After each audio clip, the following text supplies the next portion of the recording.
جی میں یہ عرض کرنا چاہوں گا کہ ماشاءاللہ عید کے حوالے سے یہ پروگرام رکھا گیا ہے. امیر علیہ سنت دامت برکاتہم العالیہ بڑا پیارا ذہن دیتے ہیں، جیسا کہ ابھی موضوع بھی چلا تھا کہ عید والے دن جو ہے ہمیں گناہوں سے بچنا ہے اور نیکیوں میں گزارنا ہے. تو الحمدللہ امیر علیہ سنت دامت برکاتہم العالیہ نے مدنی قافلے کا ذہن دیا ہے. یہ بات میری رہ گئی تھی اور یہ بہت زبردست. اچھا اب اس کا جواب مل گیا لوگوں کو. کچھ لوگ مجھے کہتے تھے یار پورا مہینہ اعتکاف کیا ہے، یہ 3 دن عید والے تو گھر پہ گزارنے تھے، کہتے 3 دن مدنی قافلے میں جاؤ. اور عید کے مدنی قافلوں پر انفسائز ہے دعوت اسلامی میں. تو کچھ لوگ کہتے تھے یار عید کے دن تو قافلے میں نہ بھیجیں کسی کو. یہ امیر علیہ سنت ہے نا، یہ کمال کے ماہر نفسیات ہیں.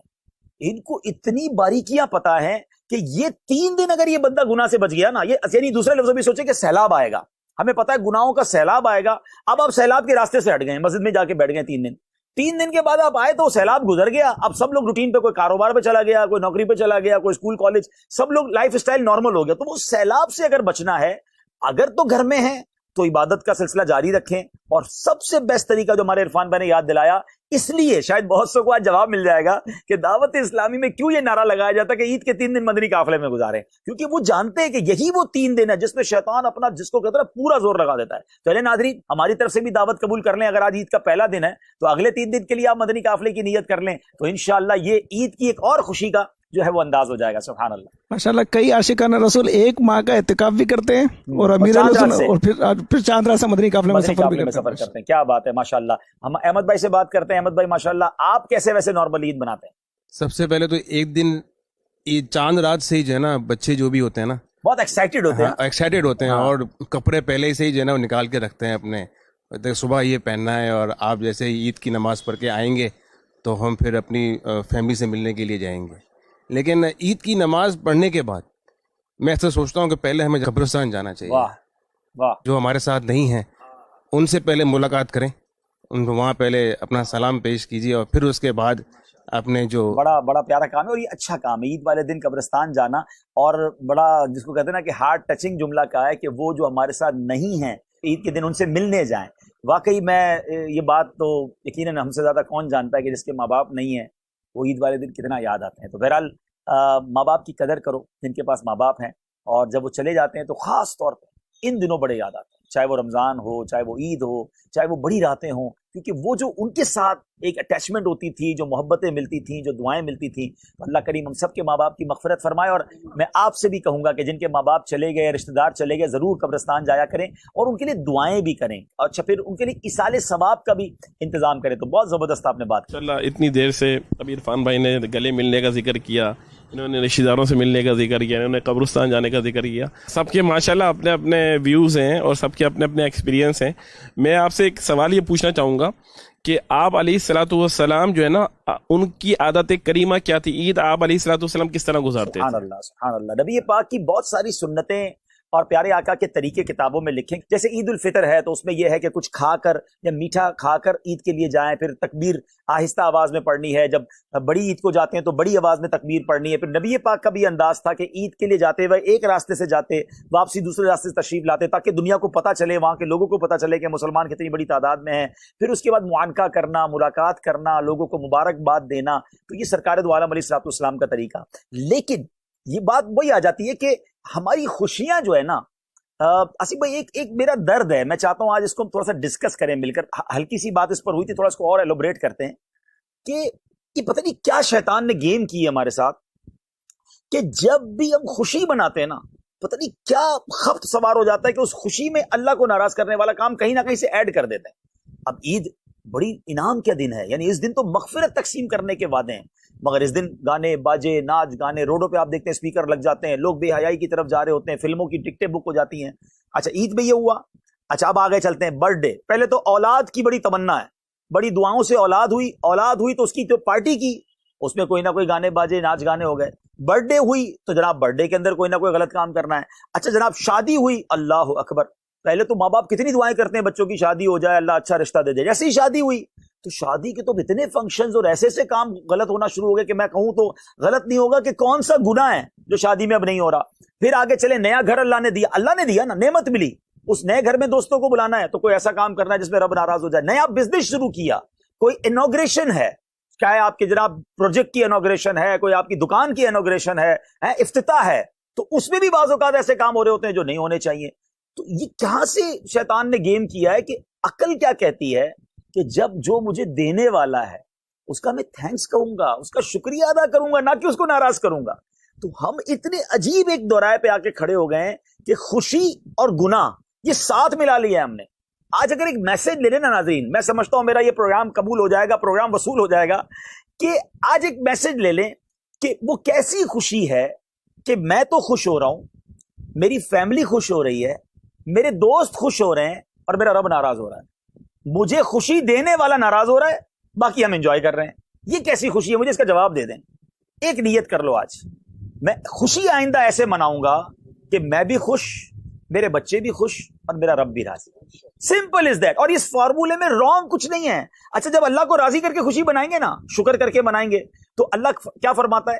لَإِن شَكَرْتُمْ لَأَزِيدَنَّكُمْ, تم میرا شکر ادا کرو میں تمہیں اور عطا کروں گا. یعنی اٹ مینز میری خوشیاں ملٹیپلائی ہونا شروع ہو جائیں گی. ہم نے یہ دیکھا ہے کہ بہت سارے لوگ خوشیاں مناتے ہیں, بڑا انجوائے کرتے ہیں, گانے باجے, ہلا گلا, بے حیائی, تھوڑے دنوں بعد ان کو اس خوشی کو نظر لگ جاتی ہے. شادی کی تو اولاد نہیں ہو رہی, بچی پریشان ہے, یار میں نے اتنا بڑا کروڑوں روپے خرچ کیے تھے اور بچی اپنے گھر میں خوش نہیں. بس تم نے اس شادی میں رب کو کتنا ناراض کیا تھا, تم نے اس کاروبار کے شروع کرنے میں کتنا ہنگامہ ڈھول تماشا کیا تھا, کاروبار بیٹھ گیا. اگر اسی کاروبار میں تم اللہ کا شکر ادا کرتے ہیں, ذکر اذکار کرتے, اللہ رسول کی باتیں کرتے, قرآن خوانی کرتے, غریبوں کی مدد کر دیتے اتنے پیسوں میں. آصف بھائی اس پہ کچھ بات کریں. مجھے تو ابھی پتا چلا ہے کہ کراچی کی بات ہوئی ہے کہ پچھلے دنوں یہ ٹرینڈ چلا ہے کہ ایک ایک شادی میں ایسے ایسے گلوکار اور ایسے ایسے اداکار بلوائے جا رہے ہیں کہ ایک ایک فنکشن میں ان کو فنکشن پرفارم کرنے کے 1.5 کروڑ روپے دیے جا رہے ہیں.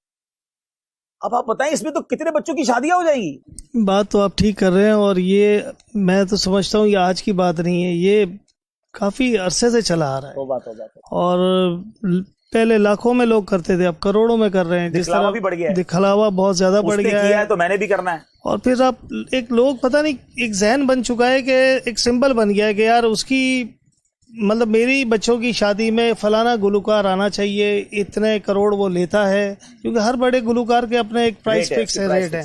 تو وہ اس کے پرائز سے جو ہے نا اس کا ویلیو کاؤنٹ ہو جاتا ہے کہ یہ ایونٹ کا یہ ایک ایونٹ کتنا بڑا ہے. صرف کروڑ روپے تو اس نے گلوکار کو دیے ہیں, باقی جو ہال کے پرائز ہیں, جو کھانے پہ خرچہ ہے, تو یہ آج کا نہیں ہے, یہ ہر دور میں چلا آ رہا ہے اور چل رہا ہے.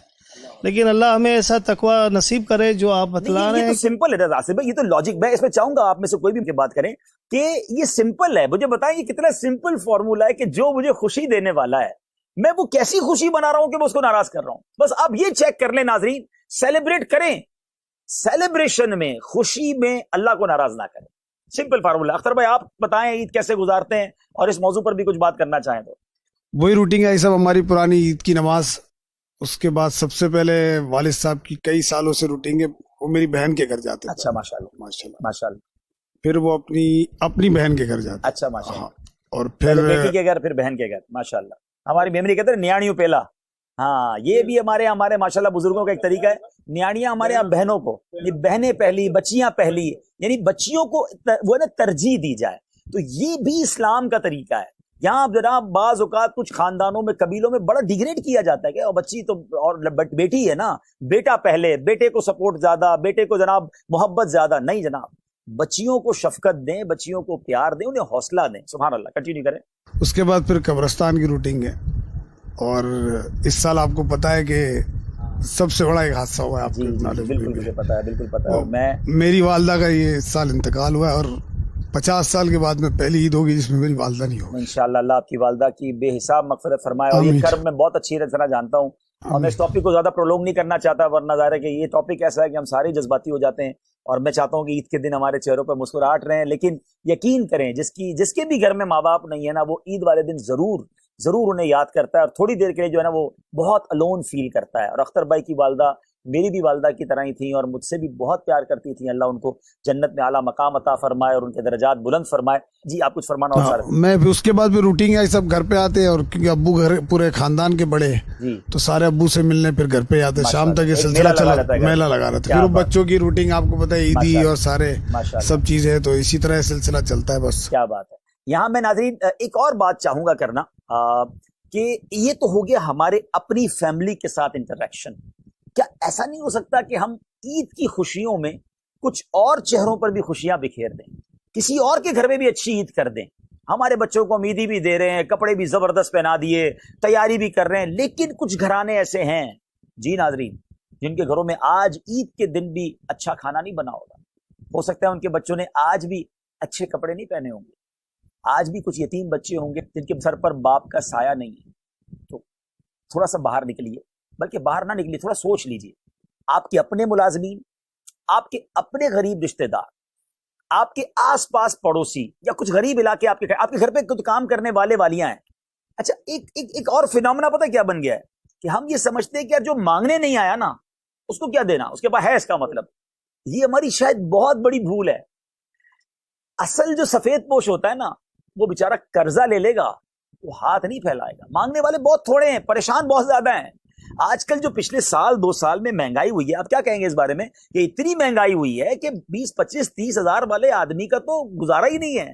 عید تو اس کے لیے بہت بڑی چیز ہے, عید کے پیسے کہاں سے لائے گا وہ, اس کو پہلے ہی گھر میں. یعنی میں جو سمجھتا ہوں if I am not wrong کہ 20 25 30 35 40 ہزار والا بھی شاید اینڈ آف دا منتھ قرضے میں ہی ہوتا ہے. بڑی مشکل سے وہ دن گن رہا ہوتا ہے کہ کب پہلی تاریخ آئے گی, تو کپڑے کہاں سے دلائے گا. بھائی صاحب جیسے آپ کو یاد ہوگا کووڈ کی ڈرائیو میں جب ہم ساتھ ہوتے تھے تو آپ نے کہا تھا کہ ان لوگوں کے فون آئے جو اچھے خاصے سیٹ لوگ تھے اور اچھی سیلری والے لوگ تھے, وہ بھی پریشان تھے. مجھے وائٹ کالر تو آج بہت زیادہ پریشان. ایک کال بھولتی نہیں آصف بھائی, جب کووڈ کے زمانے میں دعوت اسلامی راشن تقسیم کر رہی تھی نا, ایک کال مجھے آئی اور اس نے مجھے ہلا کے رکھ دیا کہ اس بندے نے کہا کہ میری 48,000 سیلری تھی اور میں بڑی اچھی زندگی گزار رہا تھا, میں خود اللہ کی راہ میں خرچ کرتا تھا, مگر 6 مہینے سے آفس ہی بند ہے اور سیلری نہیں مل رہی ہے, کام سے نکال دیا گیا ہے, اور اب ایسی پوزیشن ہے کہ کھانے کو گھر میں کچھ نہیں ہے. اگر آپ نے میرے گھر پہ راشن بھیجنا ہے تو پلیز برابر والوں کو بھی پتہ نہ چلے, ورنہ نہ بھیجیے گا. یعنی جو سفید پوش ہوتا ہے نا اس کے لیے جان نکل جاتی ہے. لیکن میں یہاں ایک مشورہ دوں گا, آپ کو بھی دوں گا, میں اپنے آپ کو بھی مشورہ دے رہا ہوں اور میرے ناظرین کو بھی دے رہا ہوں. ہم یہ کیوں سوچتے ہیں کہ ہمارے ملازمین, ہمارے غریب رشتہ دار آئے نہیں ہیں مانگنے تو وہ سفیشینٹ ہوں گے؟ وہ اس لیے نہیں آئے کہ ان کی زبان نہیں اٹھی ہے. اگر اللہ نے آپ کو نوازا ہے, میں آپ کو مشورہ ویسے ہی دے دیتا ہوں, آپ اگر انویلپ بنا لیں اور 10 ہزار 5 ہزار اللہ نے نوازا ہے تو 20 ہزار اپنے رشتہ داروں کے لیے بغیر ان کے کہے عیدی کا لفافہ بھجوا دیں, تو کیا ان کے چہروں پہ مسکراہٹ نہیں آئے گی؟ کیا وہ اپنے بچوں کو جو سوچ کے رکھا تھا کہ یار یہ چیز دلانی تھی وہ دلانی دیں گے؟ ہمیں شاید اتنا فرق نہ پڑے. اللہ نے بہت سو کو بہت نوازا ہے. خدارا عید وہ ہے کہ کسی کے چہرے پہ مسکراہٹ آ جائے. میرے بچے تو ہر عید پر اچھے کھانے کھاتے ہیں, ہر عید پر اچھے کپڑے پہنتے ہیں. کیا میں نہیں کہتا آپ 50 گھر, اگر اللہ نے نوازا تو 100 گھرانے آپ اسپانسر کریں. کم از کم ایک گھر میں تو عید کروا دو یار, کم از کم ایک گھر میں تو خوشیاں کروا دو, اس کے گھر میں اچھا کھانا بن جائے. اچھا ہم بعض اوقات جو ہے نا چیزیں بھیجتے ہیں, میرا ماننا یہ کہ کیش دے دیں. ہو سکتا ہے اس نے کپڑے لے لیے ہوں, کھانے کی ضرورت ہو سکتا ہے کھانا پک گیا اور کپڑے نہ آئے ہو سکتا ہے ان کو کچھ اور چیز چاہیے, آپ جو بھیج رہے وہ پہلے ان کے پاس ہو. تو کیش بہترین تحفہ ہے آج کے دور میں کہ ان کی ڈیزائر کے مطابق, ان کی خواہش کے مطابق وہ جو ہے نا وہ اپنی عید منا لیں.